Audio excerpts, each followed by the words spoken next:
Good evening. First of all, my apologies for if any of you came last week when there was no class. Did that happen to any of you? So the people that did happen to didn't come again. So that's what you get for forgetting to announce. Actually completely forgot that there was no class last week. So I couldn't even blame myself so much. It was, in any case, welcome to those who are here. Parshat Vayishlach, which is an odd parsha. I say odd because nothing of major importance, you might say, happens in it, but many things happen in it that are of importance, and many of them not good. A lot of disasters, a lot of tsarot. I'll use the word tsarot, since the word Sarah is used to describe at least two of these disasters. In Midrashic language, when the Midrash tells of the death of Rachel, Yaakov's wife Rachel, calls it Sarat Rachel. The problem, the trouble of Rachel, and the rape of Dinah, which is another of the things that happens to the family in this parsha, is called Sarat Dinah. And Sarah serves as a kind of omnibus. You know, it's a way of, we all know what Sarah is. It's like, it's an idiom for, tsaros. So there is a rather dark atmosphere throughout the parsha as we move from one difficult story to another. What else happens? There is a third woman who also comes to an end in this parsha, but this one, she's called Devorah. We have never heard the name before. She is Meneket Rivka. She is described very briefly as the wet nurse of Rivka. And we had no idea that she was in camp. There was no reference to her being there with the family. And suddenly we read that she died. And there was so much mourning for the death of this anonymous woman up to now, that the place where she is buried is under a tree, and the place is then called Alon Bachut, the tree of weeping. Alon is a particular kind of tree, terebinth tree. So the ground is soaked with tears for a woman who has been totally absent from the story. Except that, maybe we did hear of a wet nurse. You know, if you have a good recall, or many years of learning, so then you know that there was a wet nurse who is described in the Torah as having accompanied Rivka all those many years ago when she came as a very young girl to marry Yitzchak. And there it seemed a little bit odd, you know, why do we have to have a special mention that she's accompanied by presumably by her wet nurse, a rather old lady by now. So what does it mean even to say the wet nurse of Rivka? Is that what it means? That she really goes back into Rivka's history? That she is the one who, in a way, like a mother figure for Rivka? Or does it mean that she's a mother substitute for Rivka because she wet nursed Rivka's children? Is she Rivka's wet nurse in that sense, that she is an employee of Rivka, and she actually feeds the two children, which is the custom in many societies that aristocratic ladies will have other ladies who do that labor for them.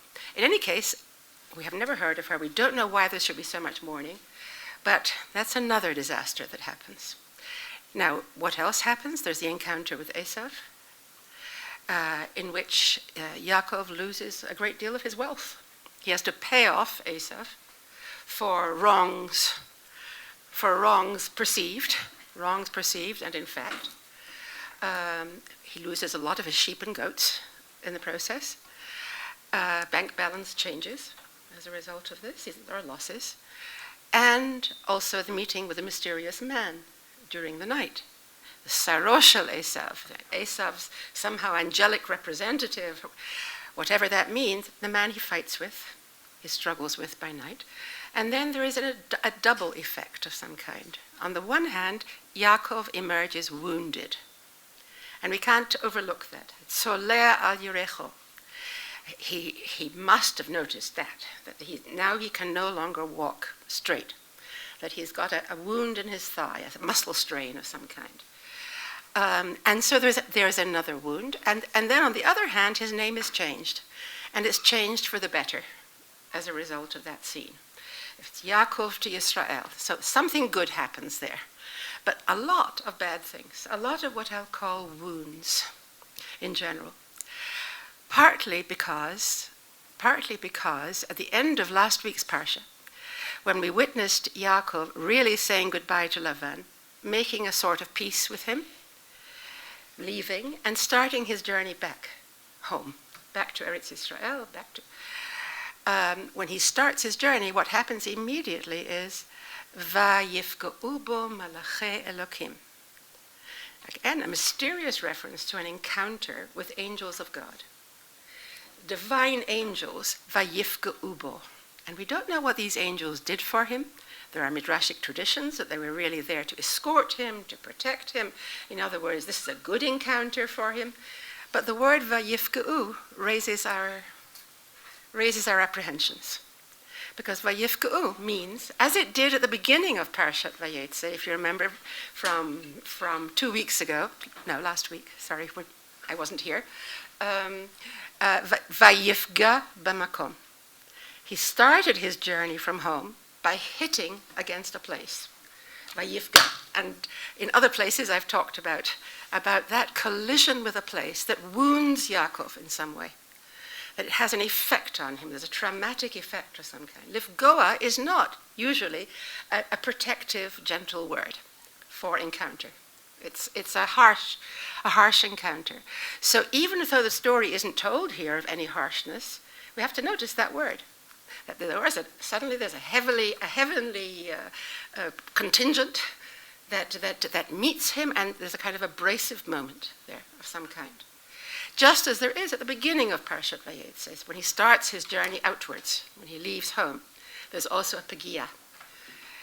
And so I'd like to say that Yaakov seems to be wounded over and over again. There are pegiot of various kinds. Even when he's wounded in the thigh by the angel, the word that's used there is vayiga, that the angel, the man, touches him on his thigh. Now, clearly, it's not an affectionate touch. It's not. There is a touch that wounds. It's a violent touch of some kind. So vayiga and vayifga are not so different from each other. And if you know Hebrew, then you know it's not a surprise, even though it's not the same root. Nevertheless, for reasons that I won't go into now, there are connections between words that have to do with 2-letter roots rather than 3-letter roots, and it's a whole esoteric area that I don't want to go into. But clearly, vayiga is not usually a gentle, tender touch. That's not the kind of touch we're talking about. So Yaakov, over and over again, has bad things happening to him. How does he react to these things? Well, I think on the whole, we'd have to say, and I want to look at it in detail, that he doesn't react. And that's the point of what I really want to talk about.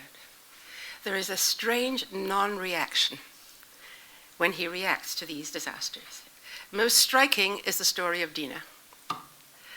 The way he seems somehow not to be so, he's not heartbroken, he's not up in arms, he's not angry, he's a strange passivity in his reaction. And when Rachel dies, not a mention of tears, of mourning. It's most unexpected.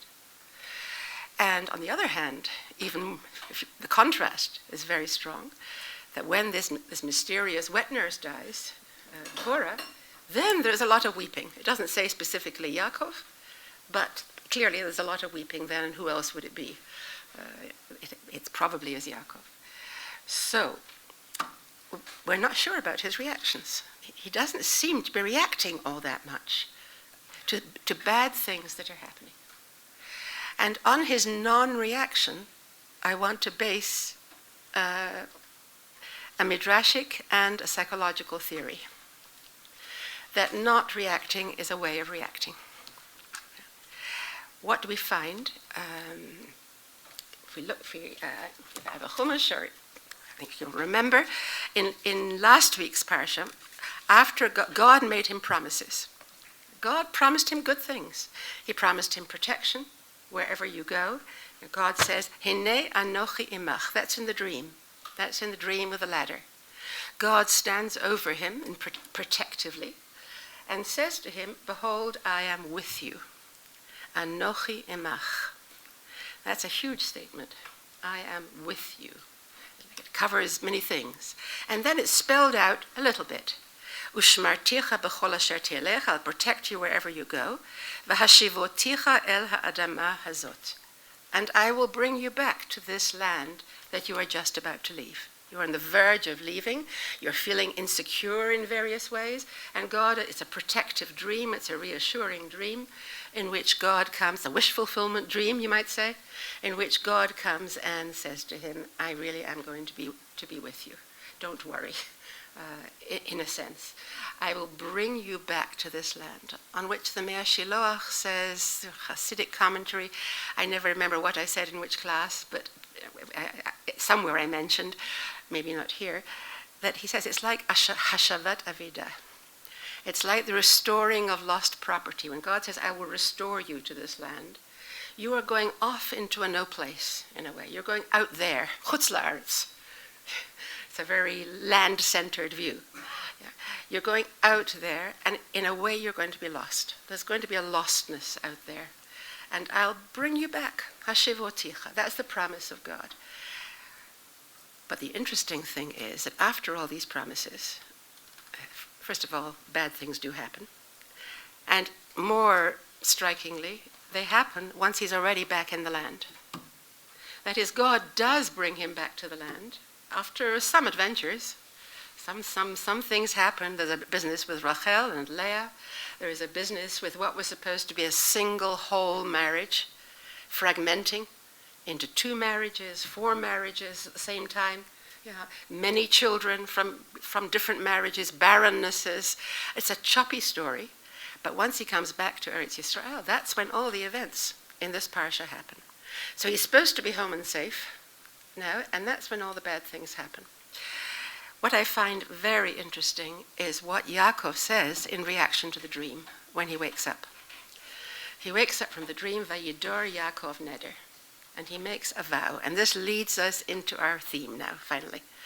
He vowed a vow, and he said, what is a vow? A vow is you're in trouble, and you vow that you will give sacrifices. That's the classic form. You will dip into your bank account and you will diminish your holdings and give them over. You will sacrifice them if God does good things for me, if. And what Yaakov then does is make a condition of what God had promised. God had promised already. He said, I will protect you, and I will. And now Yaakov somehow seems to turn it into small change. And he says, well, if you really do, so that's what it seems to amount to. If you really do, how does he put it? If God will be with me, well, that's what God promised. I'll be with you. And if he does protect me on this journey that I'm going, God had promised I'll protect you. But then he goes on to be more specific. And he'll give me bread to eat and a shirt on my back. Beged lilbosh. It's not that he's asking for luxury. He's not trying to expand the terms of what God has promised. He's really saying it at its most minimal. He's saying, if you do give me just the basic subsistence that I need, because I'm clearly very afraid. At this point, there is a great fear. The Sefer emphasizes that. And then he goes on to say that there are more conditions then. V'shavti b'shalom el beit avi. And if I do return whole to the house of my father, b'shalom, in wholeness, in peace, it's the same thing really, right? As a kind of, I return as an organic identity, as an identity, a whole identity to the house of my father. Now what had God said? I will bring you back, no mention of peace and wholeness, to this land. And Yaakov makes it very clear what he wants. It's his own personal idiom. He says, bring me back with shalom to the house of my father. if you do that for me, and there's another condition, if Hashem will be Elokim, one name of God will be in some way unified with another name of God. I won't even go into that. It's clearly somewhat mystical. Then, in the next pasuk, we get his commitment. This stone, which I've set up here as a monument, will become a house of God. It'll become a kind of makeshift temple. And everything you give me, I will give you 1/10 of it. In other words, I will come and make big sacrifices here. Now, that is how we read it at first. And we notice that Yaakov makes one of his conditions something that God hadn't exactly said. He changes the terms. He has to come back b'shalom, and I want to be arguing that Yaakov is very fixed on shalom.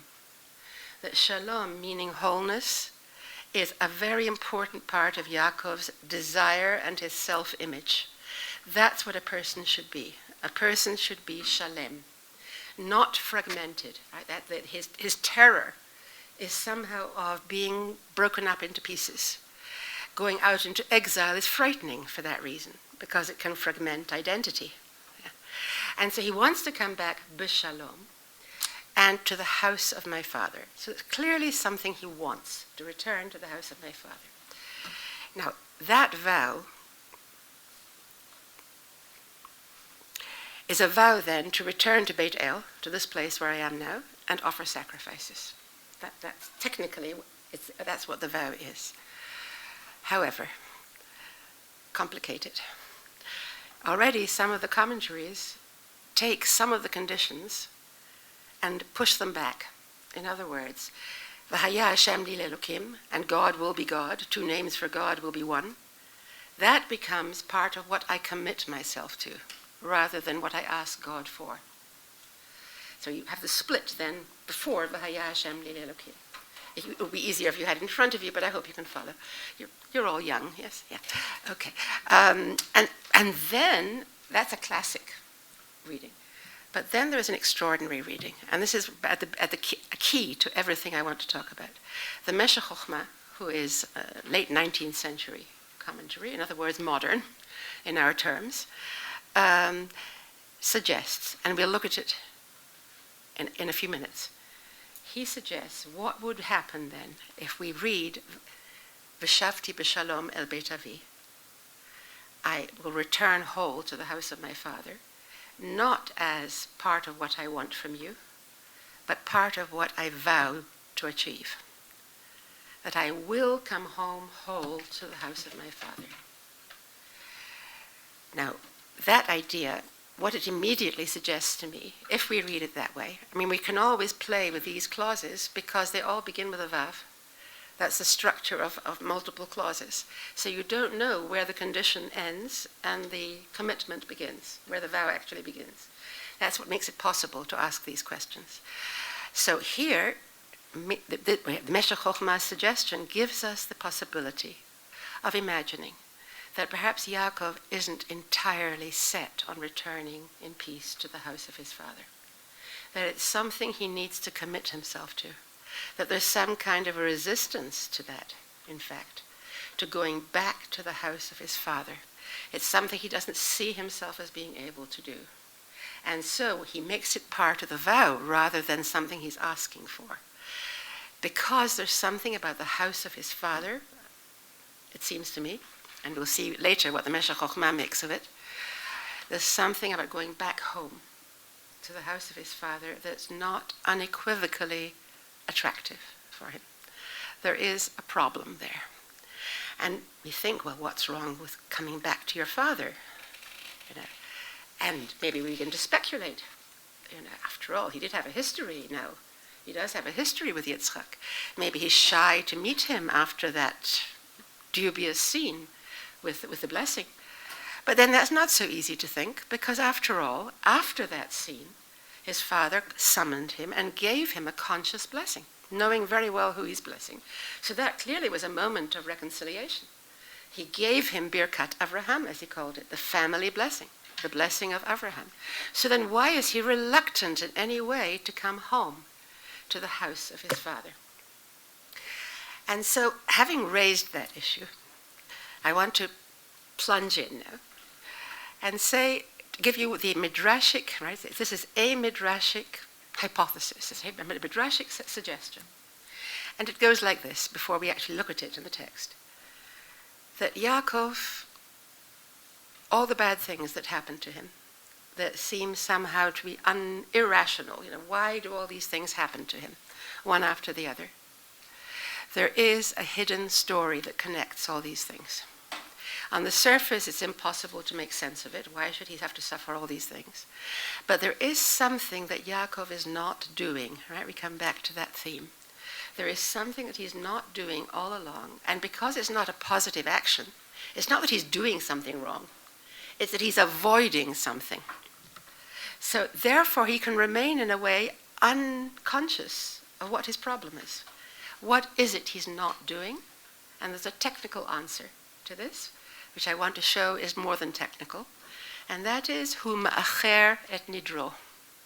Hu ma'acher leshalem et haneder. He delays paying off the vow. That he made a vow which involved expense, which involved digging into his pockets, which he would fulfill when all becomes better with him, when he's successful. And somehow he keeps pushing it off and pushing it off. Look how long it takes him to get back to Beit El. And this is the technical side of the whole thing. How late do you have to be late in paying off a vow? Lateness is that comic, slippery category, that lives very much in our subjective consciousness. You remember the white rabbit in Alice? Who comes panting past, I'm late, looking at his watch, and no one has any idea what he means. What are you late for exactly? It's very large in inner sense of time and inner sense of limits. But here it's objective. You've made a vow, and there is an objective time scheme that you're supposed to keep, otherwise you are late. So halachically, right, hard-edged, what is the legitimate frame of delay? How quickly do you have to do it? And the answer that's given is 1 calendar year. If you vow to make a sacrifice in the temple, for instance, the Beit HaMikdash, in the Mishkan, you get a year. You get 3 chagim, which is 3 opportunities to go up to the holy place and to make the sacrifices that you have vowed. Beyond that, you're in arrears, as we say. You're in arrears. There is an outstanding debt. So a vow is a debt that somehow you're ignoring. Somehow you're resisting. As one can actually ignore debts as well. There is such a thing, a pathology of inability to confront one's indebtedness. Right? That is the Midrashic suggestion, that in some way he is way beyond what we might have thought even while he's still in Lavan's house. Do you remember God appears to Yaakov in a dream towards the end of the time that he's in Lavan's house? He's already married all his wives, his children are getting born, and he's made his fortune. Things have gone very well financially, and God appears to him in a dream and says to him, how does God? And look at it at the end of, in number 4. Number 1 to 4 on your page is Rashi's quotations from the Midrash. The bits he draws out of the Midrash we're going to look at and inserts them at the appropriate moment in the story. So at this moment in the story, while he's still in Lavan's house, making his fortune, very busy, God appears to him and introduces himself as Anochi kel Beit El. I am the God of Beit El. Remember Beit El? Asher nadarta li sham neder, where you made me a vow. Now, this is not an outright accusation. It's sort of a little bit polite. But really what it means, of course, is, as Rashi says, v'tzarich ata l'shalmo. If you tell someone you made a vow, you wouldn't be making that point by way of locating what is Beit El. I am the God of Beit El means you have a certain relationship to me. And it's a relationship of vowing, that you have used words instead of actions to delay the action which you can't take at this point. You haven't got the wherewithal to pay to make sacrifice, and you say to God, you make an arrangement with God. And in some way then, God says, God is here really accusing Yaakov, even while he's still in Lavan's house. He hasn't started the journey back. You are dragging your steps. Is that expression? Dragging, your foot dragging your feet. Always make these little mistakes in English once you've been here too long. You're dragging your feet. He's not dragging anything. He could say, I'm busy. You know, I have a very busy life. I'm not doing things. I'm doing things. And God says, yes, you're so busy doing things, you don't notice what you are preventing yourself from noticing, that there's something important that you're not doing. Where does the idea of not delaying come from? It comes from a pasuk in Sefer Devarim that says specifically, Ki tidor neder LaHashem Elokecha, if you make a vow to Hashem your God, lo t'acher l'shalmo. And it's a rather odd mitzvah. Don't delay, don't be late in paying it off, l'shalem, to pay the vow. Now, l'acher, that's a positive command. A negative command. That's a negative command. Rega. This is too late at night for me. Lo ta'acher l'shalmo. You shall not delay. Okay.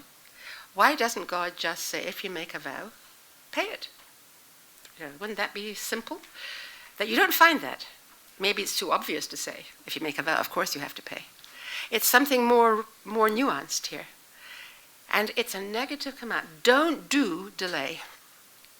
It's kind of double negative rather than a positive. Do you see what I'm saying? Yes. It's a double negative. It means there's something that's in your blind spot. Don't do that.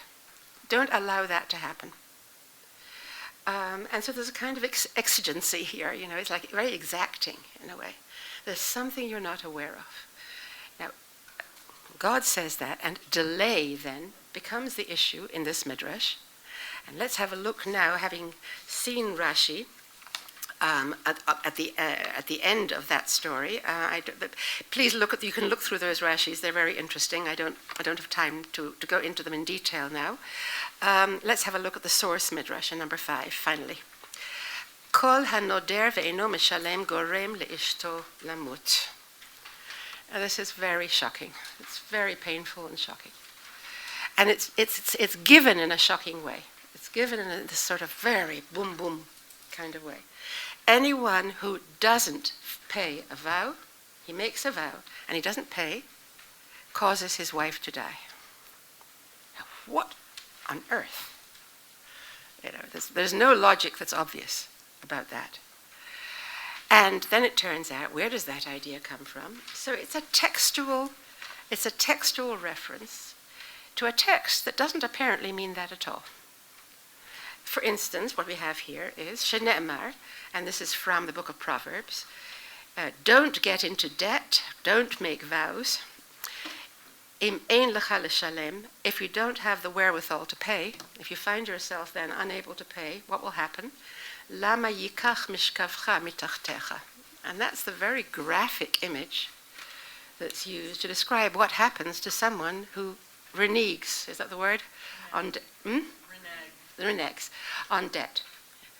The bailiffs burst into your house, right? The forces of the thugs arrive. It's not the police. It's some kind of forces of disorder that serve order. And they take away your television set. But in this case, it's not the television set, it's your bed. Why should you have your bed removed from under you? And that is interpreted in the Midrash to mean you lose your wife. Now, it's almost too much to talk about at all. But let me just chip away at it a little bit. At first, it's shocking. Your wife is your bed, you know, in anything but a physical sense. I must say that I think there is a softer side to that. I think the truth is that very often men who lose their wives feel that their whole infrastructure has gone. That is what it is they live on, what it makes it possible to be a person in the world, in a physical, immediate, emotional way. They don't have that. That's been taken from them. That's by way of somewhat softening the impact of this. But what's the connection between being in debt And why do the sages make this out of what sounded simply like the visit of the bailiffs, who take away your bed, literally. No mention of wives. Here. Are you with me? Yeah. So what do we have then? Well, it's a kind of veering away from this. Moses warned the whole people. He said, the verse we just looked at, if you make a vow, don't delay to pay it off. Ki darosh yidrashenu, for God will indeed require it. God will inquire after it. God is doresh, right? He seeks out something. And the way the Midrash understands that double doresh yidrashenu, the emphatic doresh yidrashenu, is under the imagery of if you have a problem in your books, in your audits, in your accounts. There's a debt outstanding, something loose there in your books. If that draws the attention of the auditor, and he finds this problem, then he will find other problems once he starts looking. You don't want to draw the attention of the auditor. You don't want to draw the attention of din, of the forces of din in the world, harsh judgment. This particular sin, if you can call it a sin, this foible, I don't know what you would call it, delaying paying a vow, there's nothing like that for attracting attention from the auditor. And once he's looking at this minorish thing, he will find other things. Now, that's no connection really with losing one's wife at this point. No, that seems to just be said and left behind. The idea then that it's a kind of the presenting problem, as psychoanalysts say. The person who comes and says, this is my problem, often that's a kind of screen for other things. There are really other problems, but this is what I choose to present. Or in this case, not choose. In this case, the auditor will find this problem and will realize then that it's part of a syndrome. What's the syndrome about not being aware or making oneself unaware of one's responsibilities? Now, I've already generalized it. That somehow there is a habit of kind of blurring one's perspective on commitments. That somewhere one lets oneself off too easily. One allows oneself to forget. And then it sounds like a cast iron excuse afterwards. Oh, I forgot. Oh dear, how could I? And so on. And I'm not entirely ironic, because that's the way it really feels sometimes. Someone points out something to you. It's in the books. You can't deny it. And suddenly there is your unconscious facing you. If I can make a little leap here. Yeah. Something that just was not in my conscious mind. I've managed to put it away. I forgot I made a vow. And the psychology of this follows here. All through this passage, there are references to, when you were in trouble, the auditor says, but Sarah, when you were under pressure, you made a vow. Because you needed credit. You needed help. Now that you are berevacha, now that you're relaxed and happy and have a margin, a comfortable margin around you, you forget about it.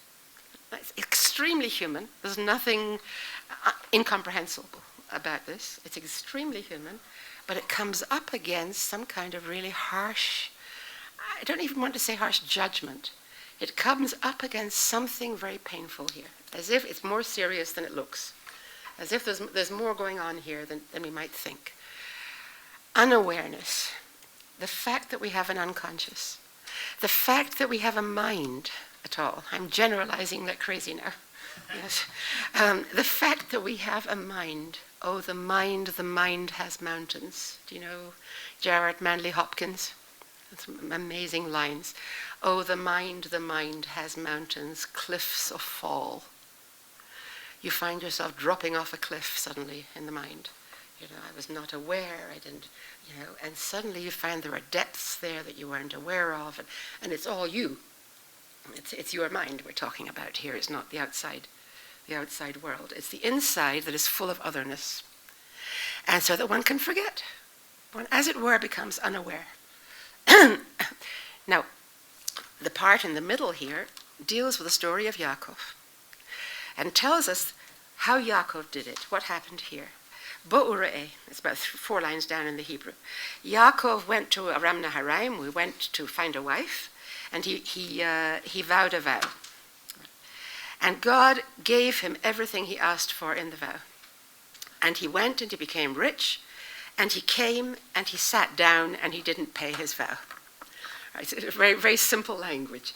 Hualach v'hitnit asher. He went into the danger and he became rich.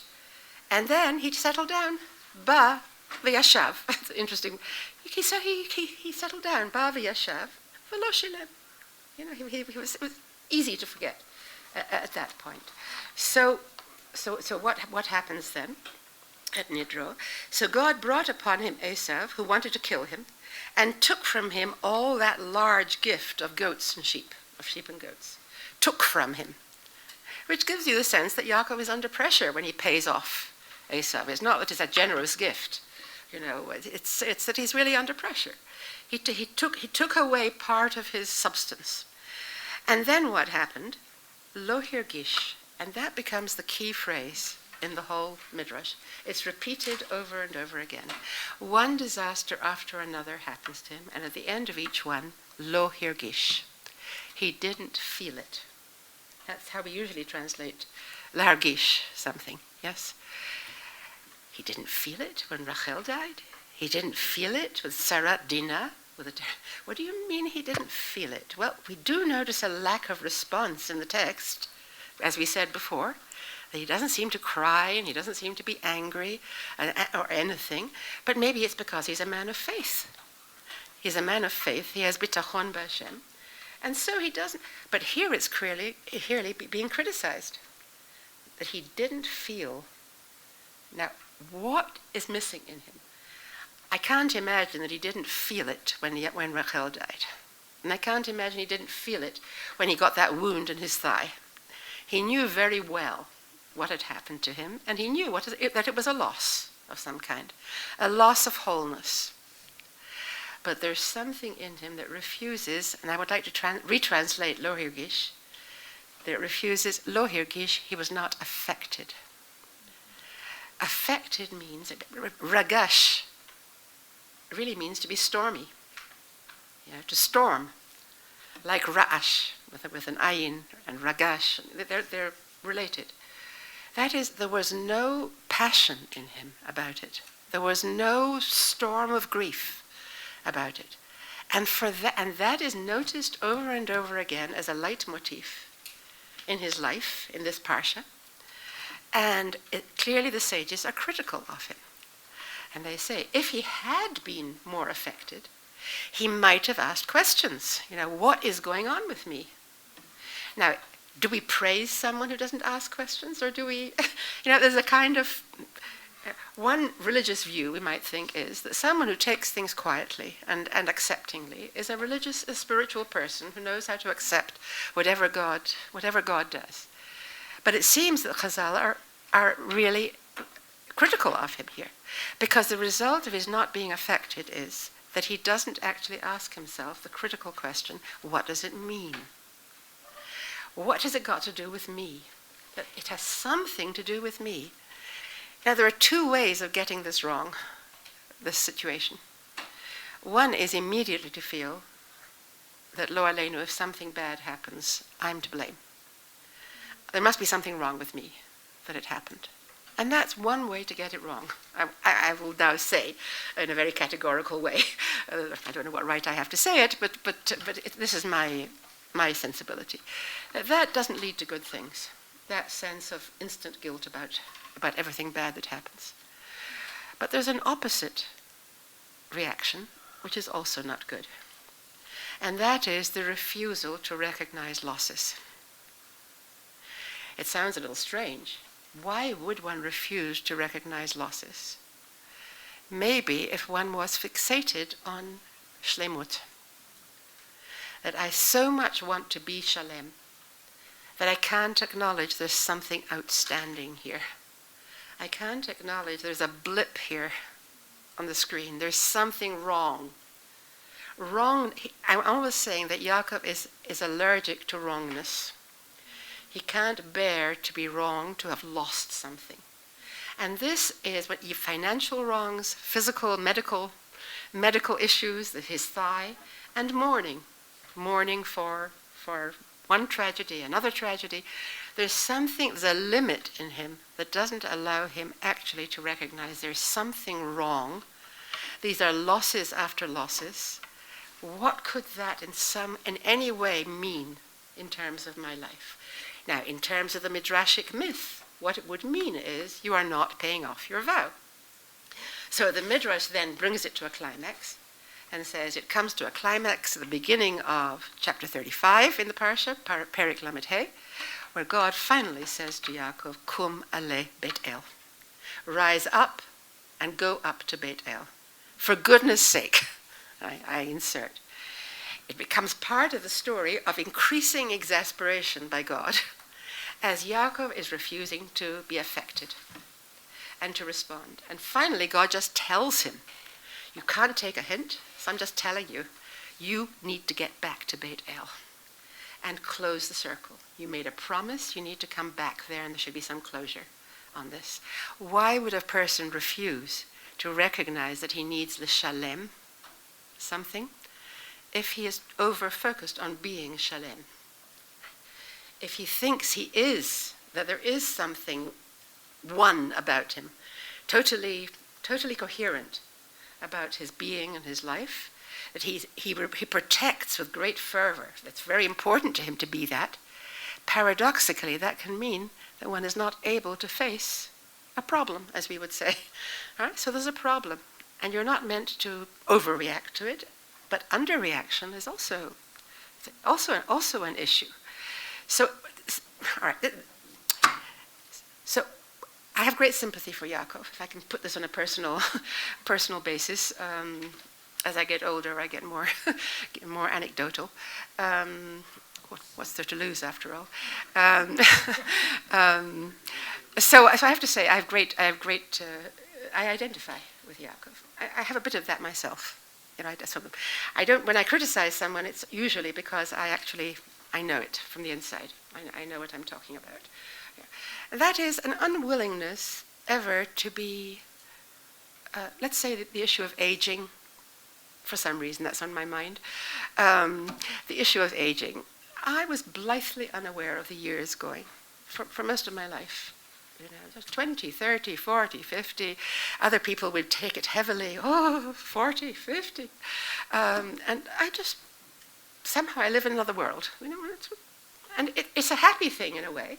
You can concentrate on what matters, and you're not bothered by that.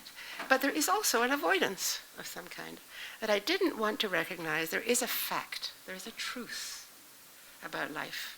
And the truth is that one loses things, that there are losses. So it comes a time when you can't help it, and you have to recognize it. You know, you're given good health, and so on, so you don't have to engage too much with it. And I've been blessed that way. But, you know, comes a certain age, and you look in the mirror, right, and you can't help acknowledging. And it's a bit of a shock if you're not used to it, you know, to actually say, yes, there's something wrong here. It's not shalem anymore. It's something else. And then you begin to think what it is. You know, how are you going to think about it? How are you going to read it? But recognizing truth. And I'm suggesting then that Yaakov here is not just not recognizing that his losses mean something, that they exist at all, but that there is actually a deeper, larger avoidance going on here.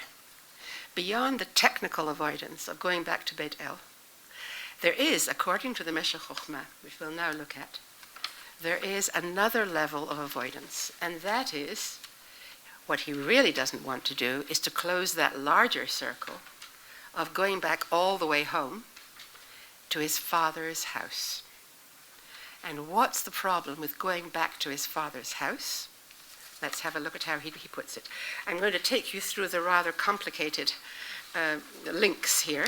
He quotes 3 different Midrashim, which are all very, what can I say, far-fetched, all a little difficult and complex, and he puts them all together, and he comes up with something fascinating, I think. This is his comment on the death of the wet nurse, Devorah. Why does he cry so much? The sages said, on the expression, Meta alai Rachel, number 8. Number 8. Do you remember at the end of his life? I expect you have to have total recall of the Torah. At the end of his life, Yaakov speaks to his son Yosef, and he says to him, on my way, he refers to this moment of time now, and he says, at that time I was on my way back from Padan Aram, Meta alai Rachel. Rachel died upon me. What's alai? How do you translate alai? It's very unusual. Meta alai. Chazal read it, she died because of me. It was my fault that I delayed paying off the vow. So here, in a very brief way, he refers to what we have just belabored for the last 3/4 of an hour. Yeah, you all know that. Everyone's supposed to know this. He is responsible for that. Now that sets things up in a certain way. What do we find then? After that, Rachel dies. And, just a moment. Yes, that was a white it out. So Rachel dies. Why does she die?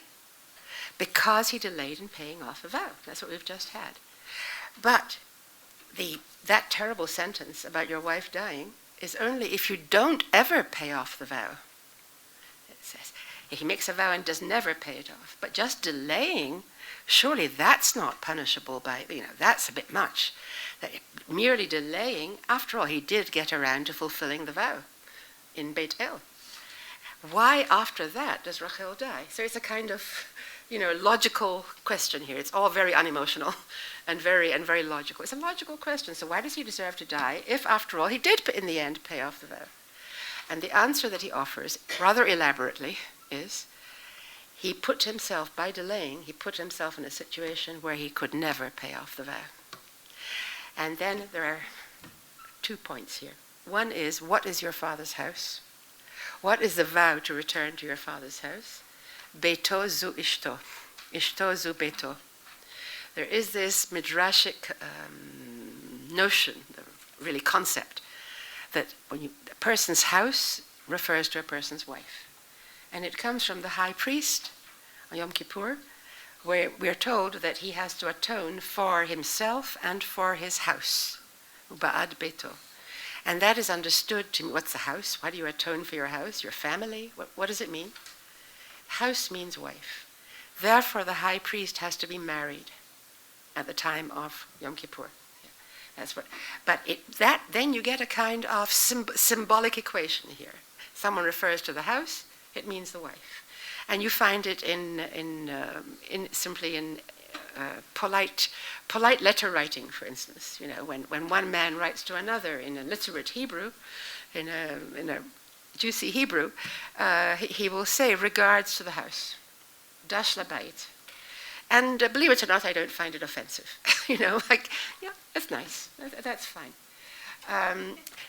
Now here, what use does he make of it? That the problem that Yaakov doesn't want to face is not getting together with his father, it's getting together with his father's wife, his mother. So with this very oblique way, we've come around to Yaakov delaying confronting his mother, being with his mother again. Why? What's it with being with his mother? And let's leave that as an open question for a moment. And then we go on. And what happens as a result of that delay? He finds himself in a position where Rivka has suddenly died while he's on the journey now. And he gets the news when Devorah dies. And that's why he mourns so much. Now that's another Midrash, which Rashi quotes. I feel I should apologize for this being so heavy, but I hope you can stay with it. You see that in the previous Rashi, just in the previous passage. Why does he weep so much? Have a look at the end of number 7. There is a Midrash that says he was given the news in that place where Devorah was buried of a second mourning, that he was informed about his mother who had died. Now that's a quotation from the Midrash. He knows about his mother's death, but she's not there to be buried in front of him. Therefore, in a way, he can't cry for her. There's a kind of distance. Right? Obviously, that's the main mourning for him. His mother's death is much more important than the death of this. But this wet nurse is there in front of him. She is the one he is burying. And that's the mitzvah. He's doing a positive thing here by giving honor and weeping for someone who is a good person. But really, who is he weeping for is the other mourning. And you get the sense then of something that is both more and less than the apparent concrete situation. There is another death that he's really weeping for. And what comes to my mind is, have a look, for instance, at number 10 on your page. I have two examples here of this substitution idea. Number 10. No, not 9. Not 9. It's at the end of number 9. It's at the end of number 9. So I understand. I think it's in Hebrew at the end there. It shouldn't be together. It's two separate sources. Amar Rav Yehuda Amar Rav, Kol hamitkashe el meto yoter midai, al met acher hu boche. Anyone who mourns for his dead excessively is crying for someone else. There's that acherut, that otherness. You see someone crying passionately at a funeral who didn't know the deceased very well. So you wonder, and you understand, that he's crying for all the deaths of his life. He's crying for other things. It's an opportunity. It's an opportunity, in a way, to live in a double exposure mode. That there's a lot of hidden stuff that comes up when you have an opening. And so that we live symbolically, in a way. There is a trigger here, and then there is what the trigger triggers. The other, they're called acher. Now, acherut, otherness, which is connected with delaying, le'acher. It's not a clear connection, but I hope it will emerge. The idea of what's not physically, concretely present. There are other things going on at the same time. Call it the unconscious. Going back to the Meshech Chochmah, you can see, to Rashi in number 7. Rashi points out, which is a really extraordinary observation, that the word alon, which is the name of that tree, the tree of weeping, if you think of it as a Greek word, you have to fasten your seatbelts. If you make a Greek word of it, alon means other. Yeah, allogenic, allotropy, there are all kinds of fancy medical words that talk about otherness. So here, what is Rashi doing? It's a pun on a word, putting it in a different language, as if in the Hebrew text there's a Greek word there. But if you are the reader and you know Greek, then in a sense, inevitably you're going to have associations. This is Freud. Freud is based on this sort of thing. You use this word, you had one clear meaning for it, but just think of what it immediately associates with, And suddenly you're led into a jungle, in a way, of the unconscious, of what may have been on the edge of consciousness, and there's no way of totally proving it, unless there's an accumulation of details like this. And that's the way that the Meshech Chochmah argues here, to come in the end to say that Yaakov finds himself in the end unable to fulfill the vow to face his mother, to come back and be with his mother again. And since he fails to fulfill the vow, immediately his wife dies. And we're still left with the human emotional problem of what's the connection. Why should failing to fulfill a vow lead to the death of one's wife, in any sense? In this case, it's failing to fulfill his obligation to give honor to his mother, as it were, to come home to Rivka. And she had said to him, I will send for you when things are quieter here. I will send for you and bring you, and you should come home. And he's obviously coming to see her now. And yet he's dragging his feet in some ways, taking too long for him to get there, till he can't do it anymore at all, through this combination of a number of illusions, which are not at all conscious, they're really drawn from the wild, and we get a sense then that Yaakov is now faced with this disaster. He didn't behave in a proper way to his mother. And there's something about, that connects the way one behaves with one's mother to the way one behaves with one's wife, which perhaps has to do, for a man, with the problem of otherness, which is the relation with women. That is, the otherness that is a woman is not simple to face. A man's mother can be a problem for him, as well as a deep attachment, and maybe just because it's a deep attachment. And that will have an effect on the marriage and on a different kind of abandonment that can happen in a marriage. Now, this is all very abstract at the moment. I want to take the time we now have to do two things. If you want to take a deep breath or stretch or something. I want to think about Rivka. I have a whole story to tell about Rivka, which is my construction. It's something that I'm responsible for. I'm putting together a number of details that seem to me to indicate something interesting and poignant about Rivka, and then about Yaakov's feeling about who Rivka is as a result, and why he might have delayed. And then I want to think about his relation with Rachel, and the more general issue that we've been talking about, the theological issue of avoiding loss, of avoiding the sense of what will be called tzara, of tsaros, the consciousness of tsaros. So, Rivka, let me try to do this rather briefly. It seems to me that Rivka is a person who starts off with a very strong sense of self, a sense of anochi, I am. She is the first character in the Torah to use the word, and we are now in the middle of Sefer Bereshit almost. She's the first person to use the word, that's already at the beginning of Toldot. Chayesar. She uses the word Anochi when to the servant to the well. She says, but Betuel Anochi. I am the daughter of Betuel. She's the first person to identify herself with the word Anochi. It's a simple idiom, nothing very special about it, but no one else done it before. He's put it into words, I am.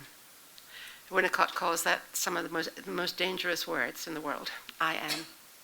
You know, when you begin to play with the question of what you are, and begin to try to face a truth, or face an aspiration, or an illusion, or whatever it is. I am. She knows who she is. She's very clear about it. Then when her family are rather discouraging about her going for this match, you know, they seem to be telling her, Hatzelchi, do you really want to go with this man? Well, there seems to be that kind of rhetorical question there. She says, Elech. One word. I'm going. And Rashi comments, whether you like it or not. Meaning, she is clear about who she belongs to up to now, where she comes from, and that she's not going to go on being there. That she's leaving. No, she's going somewhere else. That's a very strong, I'll call it an ego, a sense of self. But then she sees Yitzchak. And because of Midrashim on this that I can't go into in great detail, and because of the Helmek Devar, who has an amazing psychoanalytic interpretation, I want to say this. She sees him and she falls off her camel and she covers herself with a veil. That is, she has a reaction of sort of losing her stability. She falls off the camel and she hides herself in some way.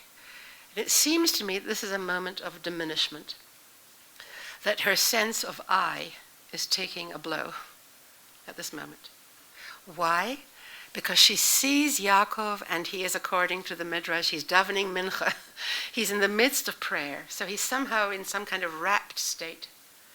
And her first vision of him is that she sees an otherness in him. And she asks the servant, Mi ha'ish lazeh, halazeh. Who is that man? And that's an unusual form. Usually it would be ish hazeh. What's the lamed there? Halazeh. And it again has the idea of the alon. I think this is in the Midrash actually. Again, here too they say, there's an otherness about him. He's not something she knows. She comes from a different background. He has the Akedah inside him. He has prayer towards evening inside him. It's a different reality, and in some way she is subdued by him. She no longer has that confidence, that she has an equal perspective to his.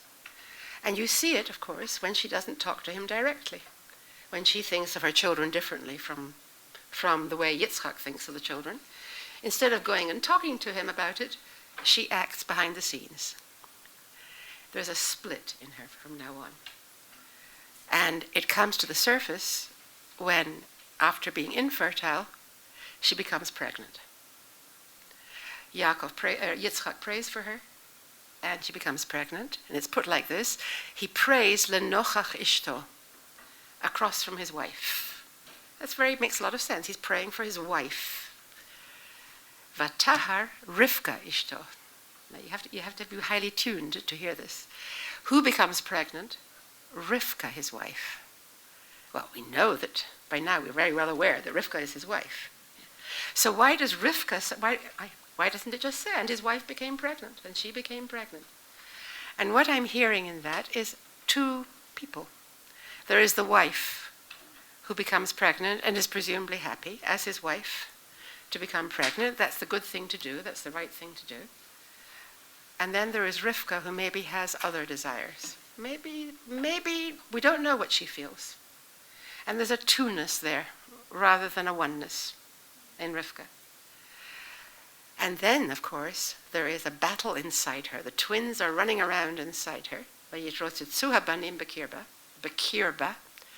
In her innards, there is a royal battle going on in there. And she doesn't know it's two children. We know. She doesn't know. All she knows is that in her kishkis, there's war. In my innermost self, in the depths of myself, there is turbulence. There's something wrong. There's something very wrong. And then she says these mysterious words, Lama ze anochi. Why then I? What does she mean by that? I could reduce it to two. Lama anochi. Why I? What has happened to my strong sense of I? What has happened to the anochi that I had? Why am I now in a situation where, as a result of pregnancy, which should be a subject of joy, it should be a reaction of joy and gratitude, I have this mixed experience. I have an experience of pain and turbulence, sarot, internally, deep inside me. The issue of pregnancy apparently is a problem. It's never been a problem for the other mothers. For a woman who was infertile and becomes pregnant, that's just great. It's just wonderful. In fact, the period of pregnancy is not a period at all. There's no time at all that passes between conception and pregnancy. Vatahar vateled. It's all narrated very briskly usually. And she became pregnant and she gave birth. And here is the first woman to actually make something, and she makes something complicated, of that 9-month period. It arouses a problem for her. It raises a problem. Have a look at Ramban. On these words, Lama ze anochi. Why then I? Number 11. 11. So Ramban quotes two of his contemporaries, roughly speaking, Rashi and Ibn Ezra, and rejects them both. He has a different theory. So Rashi says, Rivka is saying, if the pain of pregnancy, the difficulty of pregnancy is so great, why did I pray and desire to become pregnant? That is, she's questioning her own past desire. She wanted to become pregnant until she became pregnant. And now, as it were, she says, I would not have prayed. She's denying her experience now, but not denying the experience, but rejecting it in some way. So she's saying, I can't make sense of myself anymore. I wanted it so much. Is this what I wanted? And Ramban says, Einenu nachon. He doesn't say why he thinks it's not right, but he says it's not right. That's not. And he quotes the Ibn Ezra. who says in a very down-to-earth way, it's very engaging, he says, no, when she says, why I, she is reacting to consulting her friends. That she asks other women who've been through pregnancies, and she says, is that how it is for you? Do you have this kind of trouble when you're pregnant? And they say, not very helpfully, no. That's the trouble. If you ask, you might not get the answer you want. She wants her to be reassured. Oh, yes, it's all right. And instead, she is really left with a feeling of, so why I? Why do I have to suffer this herayon mishoneh, as it's put here very strongly, this abnormal pregnancy? Mishoneh is a very strong word. It's really not pleasant. Meaning it's wrong. There's something wrong here. And then Ramban offers his reading, which is really radical. He doesn't like Ibn Ezra's because you have to add too many words to Rivka's words to get to that idea. And he says, Hanachon be'enai, Ramban says at the end there, she said, if this is what's going to happen to me, why am I in the world? What is my I doing in the world? My I-ness, my sense of agency, my sense of being a subject in the world. I think that's the word I want. My sense of being a subject in the world who can in some way understand what's happening to me. Why is this incomprehensible war going on deep inside me? What am I doing in the world? And then what Ramban does, and it's quite extraordinary, it's a move that changes everything. He says what she really means is, I wish I would die or I had never been. Who speaks like that? Who is being identified now with Rivka? Someone whom we know speaks like that. And that's Eov. That's what Eov says. I wish I would not be as I once was not. In other words, to be is to be an I am. And my I am is now completely troubled. I don't know, that clear sense of us being a subject is now undermined by all this thing that's going on, bikir be. And I want to stay with that expression. It means in the midst of me, yeah.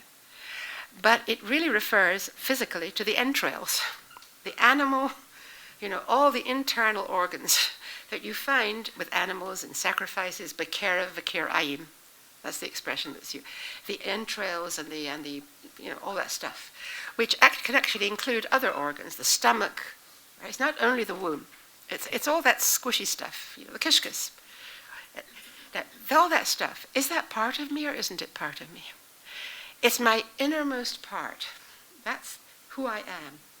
It is part of me, and yet somehow, if something goes wrong, there is this feeling of being betrayed by something that's not quite me.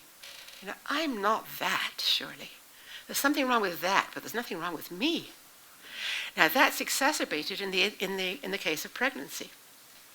Pregnancy becomes the classic case of carrying someone who is both me and not me. Yeah.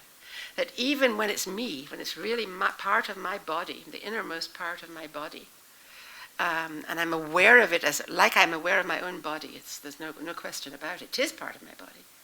I know that this will separate from me. That this is actually going to leave me, and it's going to be a separate being.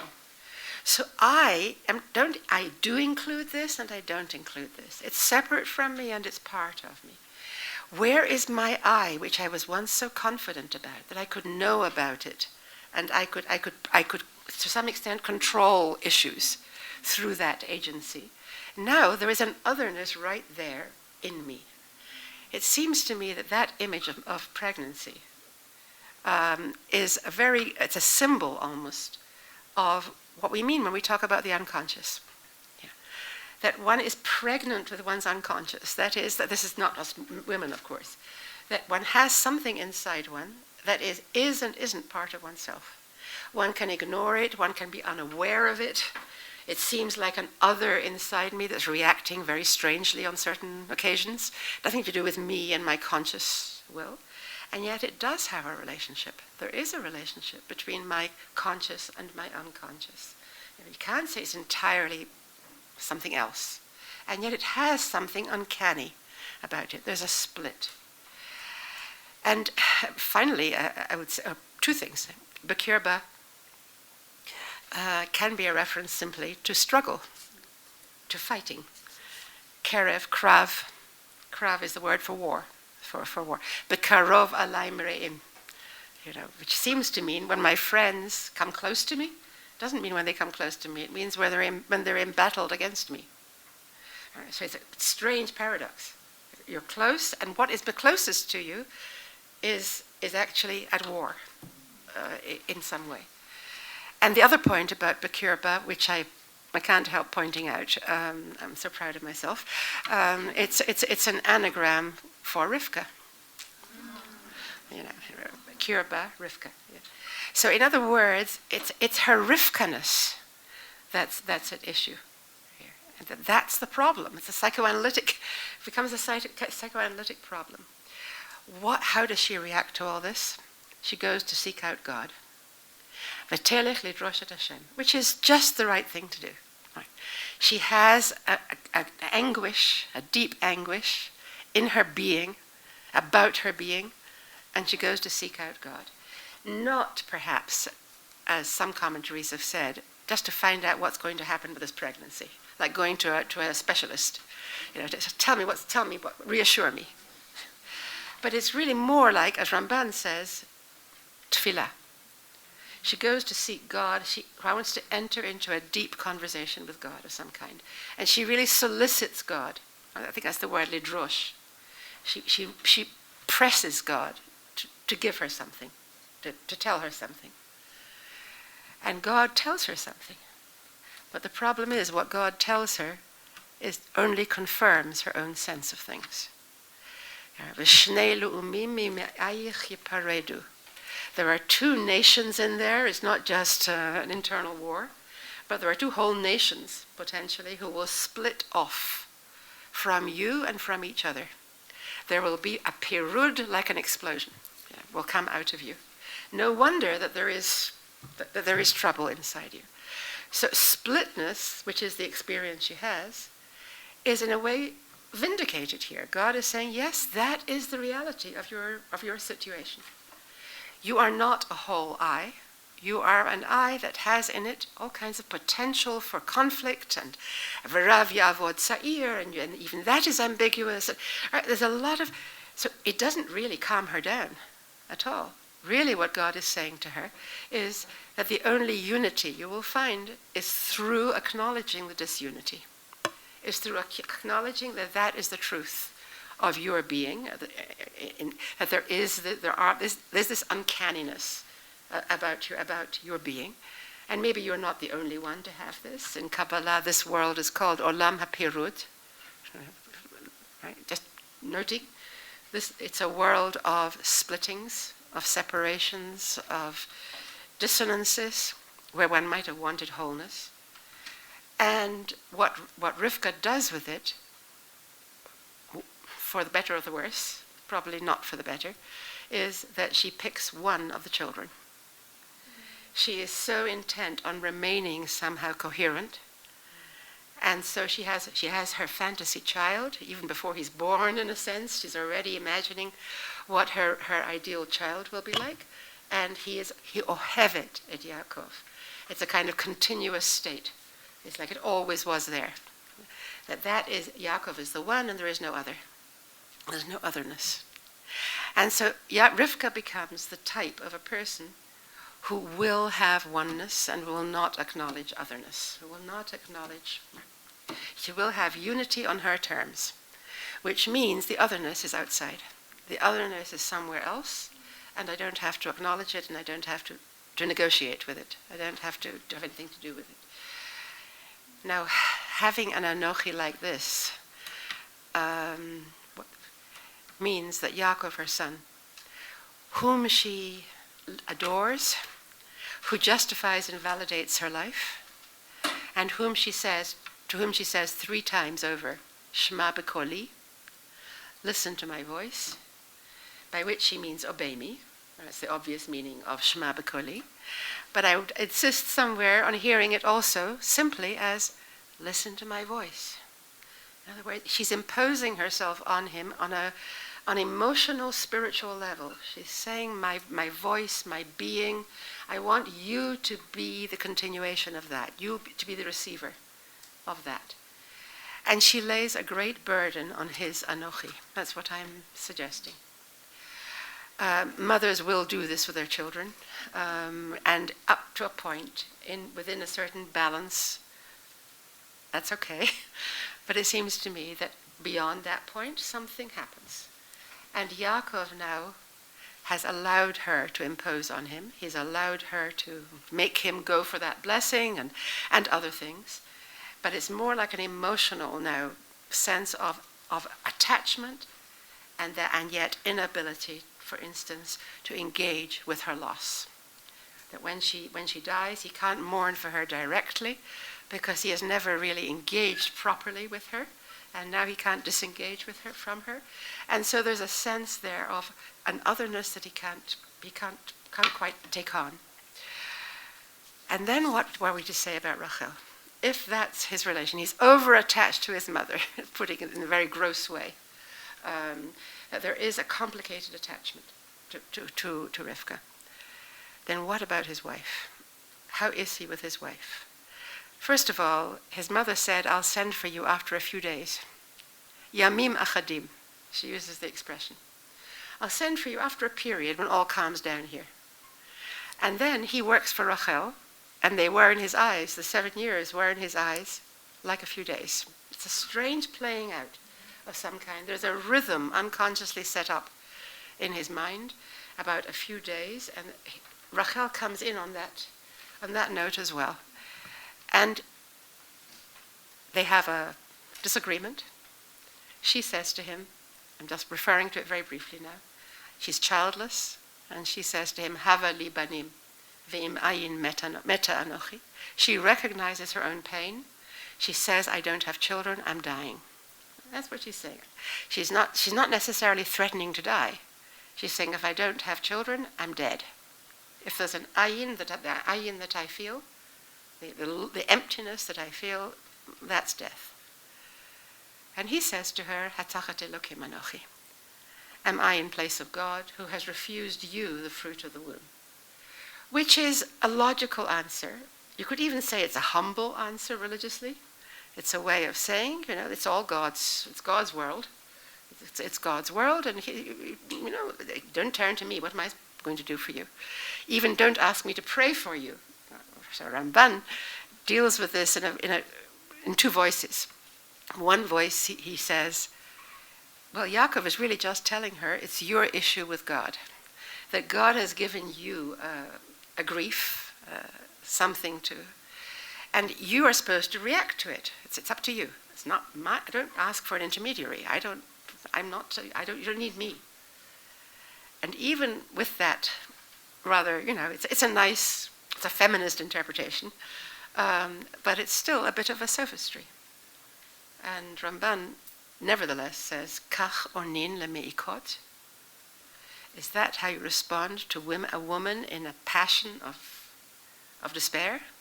In other words, there is something blocked in Yaakov, that he can't let himself really respond to the passionate awareness that Rachel has. She's very different from Rivka. She is not blocking anything. She is coming to him with the fullness of her loss, with the fullness of her grief. And she's expecting something from him. Can't put it into words. But Havali Banim. And he is supposed to translate that into something that will give her something. Be that as it may, Ramban is critical of Yaakov. And at what happens at the end, Rachel dies as she is giving birth. Now, if that's not tunis, I don't know what is. In other words, that's a real double thing. Giving birth in death and dying at the same time. And she wants to name the child for this peculiar situation, for a situation which is of a kind that happens in this world, that things are not whole. And she wants to name her child. She does name her child, as all the mothers name their children. That's their prerogative. She names the child Ben Oni, the son of my mourning, from the word onin. Now, it's true there are other possible translations for it, but I don't want to complicate the issue now. In other words, she wants her son to testify by his name to the situation in which he was born and the fact that her death went into his birth. That doubleness, that complication of life. And what happens immediately afterwards, without the blink of an eyelash, Va'aviv kara lo Binyamin. And his father changes the name and calls him Benjamin, the son of the right hand, meaning the son of power, unequivocal, forceful, no doubleness. And of course one can justify him. One can always justify the Yaakov position because it's, in a way, it makes sense emotionally. You don't want a young man walking around the world reminding everyone of the tragedy of his parent, of his mother. Why? Yes, I can see that perfectly. At the same time, this is Yaakov. And this is Yaakov who, that's his reaction. He can't take it on. He can't take on that uninhibited, in a way, acceptance of Rachel. And with this I want to come to the Gur Aryeh, and we have just 10 minutes left. The Gur Aryeh is the Maharal, and he has an extraordinary commentary. It's in number 11, and I'll try, number 12, the Gur Aryeh. He is talking about Rachel and what the particular greatness of Rachel is. And he's going to come around to saying this. I'm going to go for the punchline first and then fill it in a little bit to avoid getting too lost. He wants to say that Rachel is the unique character who is capable of acknowledging two-ness in life and not insisting on oneness. And it's a provocative thesis in a way. If you don't know Kabbalah, it's a provocative thesis. In Kabbalah, it's basic. But, not that I know that much, but how? And so I'm not going to give you all the references, I'll just say it. That she is the one who's capable of defending the people when the temple is being destroyed and the people are going into exile. She is the one who's buried baderech, Sham baderech, on the wayside, as Yaakov tells his son Yosef in the end, and I know you're angry with me about this, how could you bury her in a no place? And a no place is just right for her. Because in that no place, which is the beginning of Galut, it's the beginning of Perud, it's the beginning of scattering and dispersion, yes, that's where she'll be placed in order to cry for her children, in the words of Yirmiyahu, Rachel mivaka al baneha, because they are disappearing into nothingness. What makes her particularly qualified to cry for her children and in some way to ask for mercy for them? Mivakeshet rachamim. She's effective in her crying. God listens to her. And in some way, her crying for dispersion will bring back all these dispersed fragments, ultimately, to Tzion. That's the lines in Jeremiah end like that. There is a reward for your tears, that your tears do something. For the Gur Aryeh, the question now becomes, what qualifies her to cry so effectively? And what she says to God is this, when she defends the people. And she says, I loved my husband, and my husband loved me, and we were made for each other. Right? There is that sense. Now we think of it as a romantic sense, but there was such a thing. That this is the destined one. We were destined to be one. And then my sister somehow found herself, neither of us is to blame, in between. And she was taking my place on the wedding night. And I had identifying signs that I had arranged with my husband so that our oneness, our integrity, wouldn't be fooled in any way. And I gave those signs to my sister because of compassion, rachamim. And I just couldn't bear to have her embarrassed in that way, that she would be found out. And I tolerated the two-ness of my life now, from now on, having a tzara in the house. And that's where the word tzara means, as it does mean technically, it means a rival wife. It's not just any kind of problem, it's that specific problem of a rival wife. If I could take, she talks to God then, and she says, if I, who am merely flesh and blood, and have all the desires of flesh and blood, could tolerate otherness in my marriage, and it's never an easy thing to have a rival wife, why can't you, who are not flesh and blood, tolerate the other wife, who is the idolatry? It's really a beautiful argument. It's what the people seem to love chronically. Instead of loving their one true husband, they love idols. You just see this over and over again. Why can't you have some tolerance for that? Because that's the world you made. And I finally arrived at the point. The world you made, this world, is a world of separation. It's a world, not a world of ichud and chibur and all the beautiful ideas of unity and fusion and all being one. That is some other world. Or maybe it's something one can make of the material. But the way this world presents itself is disintegrated. There is a Rachel and there is a Leah. And I showed that it is possible for the two to live together. That since we accept the nature of this world, and it's your world, she says to God.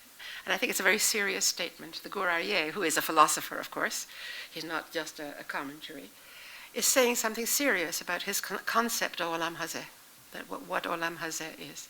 That is, Rachel's qualification for praying for the people and for redemption, for the bringing together of the exiles, is the fact that she can genuinely accept exile. That she can accept the reality of splitness, of diffusion. And so Rachel is the heroine in the sense that she can live with disunity. With disunity, live well with it even. That there is a way of doing that. And that includes her being jealous of Leah at one point because of her children. In other words, it's not that she's superhuman. It's not that she transcends the human. She is human, and she finds in her split humanity, she finds a truth of the world. That is the way the world is, and that's the way God made it. Can I take 5 more minutes? I'm sorry? Not going anywhere. Not going anywhere. Okay, let me try to do this. The Beit Yaakov makes a whole theology of this. It's the last passage on your page. And he says this: there are things there are statements of faith that describe the world as God's world, and that God is full of chesed and loving kindness, and the world is a receptacle for his chesed and loving kindness, that everything that happens has to be good, because God has commanded it. He says about all such statements that there is no way you can say them out loud. Now, this is an Ishbitz idea. It's an Ishbitz concept.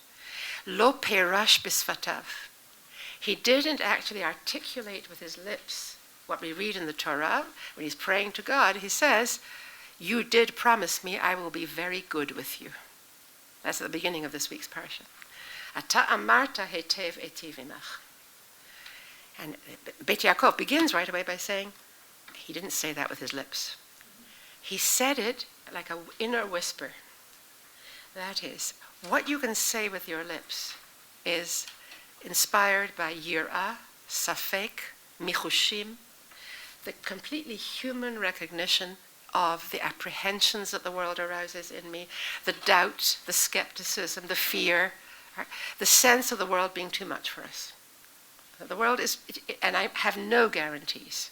It's not that I can broadcast from the rooftops, but God made me promises, I'll be okay. That, he obviously regards that as worse than tactless. That's just, it's an inappropriate. It's just, that's not for this world, given the way the world is. So how can you say, Hodu la Hashem ki tov, ki le'olam chesdo? Give thanks to God, for forever eternal is his kindness. You don't say it aloud. On some level, you're actually saying it only deep in your heart. That even with all the humanity of my living in the world and my living according to empirical reality, and the way in which I have to protect myself and so on, and there's a battle going on out there, nevertheless, there's some spot deep inside me in which I retain some kind of, I'll call it a shy faith. It's a faith that dare not speak its name. It's a faith that doesn't want to be bombastic. It's nothing to do with normalcy. Normalcy is you're a mensch in the world. You're a human being in the world, and you have all the feelings that human beings have. So, but maybe you have rachash libi davar tov. It's a wonderful pasuk in verse in Psalms. My heart whispered rachash. My heart rustled, rustled with a good thing, with good news. That is some incorrigible sense of faith or optimism, or something deep in the heart. If you have that, ashrecha. You're justified in having it, but don't broadcast it. Don't go and make statements in the world. It's a different language. It's a different rationale. It's Kant in a sense. I won't go into it more than that, but it's a sense of being an Adam Chai. And the Beit Yaakov, the son of the Ishbitzer, is very big on that. What is it to be a living being in the world? Adam Chai. A living being is someone who understands that everything changes all the time. That there is no stability, there is no permanence, there's no oneness in that sense. When we say Hashem Echad, we're talking from a different place, not from the place of what I observe in the world. The world is a place of change, and that's bad news and good news. If you give up, if you don't want that change, and you insist on oneness, then you give up on change. You give up on a sense of life. What is life? Life is being, in a way, volatile, feeling intensely what you're feeling at the moment. That there are losses here and there are gains there. And there you are rocking around, in the world. And you want stability. And hopefully you can keep some inner point of stability. But really what makes you a live person is the willingness to recognize that language constantly changes its meaning according to the way it's used, and that situations change. I want to finish with extreme brevity, an explanation for the title I gave this. She was what he had lost. That comes from a short story it's actually a short novel, by Henry James, called The Beast in the Jungle. It's about a man who has a fantasy that preoccupies him all his life, that a beast is hiding in his life and is going to leap out at him at some point and destroy him. He meets a sympathetic woman, a nice woman, and he feels he can confide in her. And he tells her this fantasy. And she's very understanding, and she becomes a very good interlocutor.